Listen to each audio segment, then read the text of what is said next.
এবার নতুন রূপে ধরা দিলেন মিথিলা। কমলা রঙের সুতির শাড়ি, লাইট মেকআপ, হাতে বালা, খোলা আঁচল আর স্লিভলেস ব্লাউজে দেখা গেল তাকে ঠিক যেন মহাভারতের দ্রৌপদী কিংবা কবি বুদ্ধদেব বসুর কবিতার ঐশ্বরিক নারী। সামাজিক মাধ্যমে ইতোমধ্যে ভাইরাল এই লুক চিরচেনা আনমনা চাহনিতে আবারও জয় করে নিলেন ভক্তদের মন।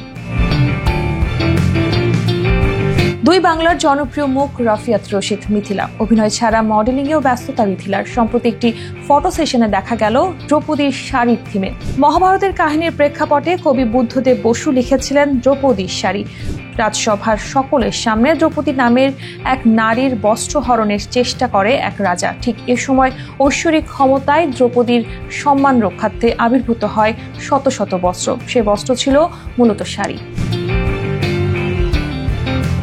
মিথিলা পেশাগত জীবনে বরাবরই দিয়েছেন দক্ষতার পরিচয়। গত ঈদে মাইসেলফ এলেন স্বপন সিরিজটির দ্বিতীয় মৌসুমেও দেখা গেছে তাকে। এই ওয়েব সিরিজটিতে তার অভিনয় দর্শকের মন কেড়েছে। সদ্য একটি রিয়েলিটি শো এর বিচারকের দায়িত্ব পেয়েছেন তিনি। এছাড়া সক্রিয় আছেন শিক্ষকতা ও গবেষণাতেও। এদিকে মিথিলার ব্যক্তি জীবন নিয়েও আলোচনার কমতি নেই। বর্তমান স্বামী ওপার বাংলার পরিচালক সৃজিতের সঙ্গে নাকি ভালো নেই তিনি, যে কারণে একমাত্র মেয়েকে নিয়ে দেশেই থাকছেন শোনা যায় এমন গুঞ্জন।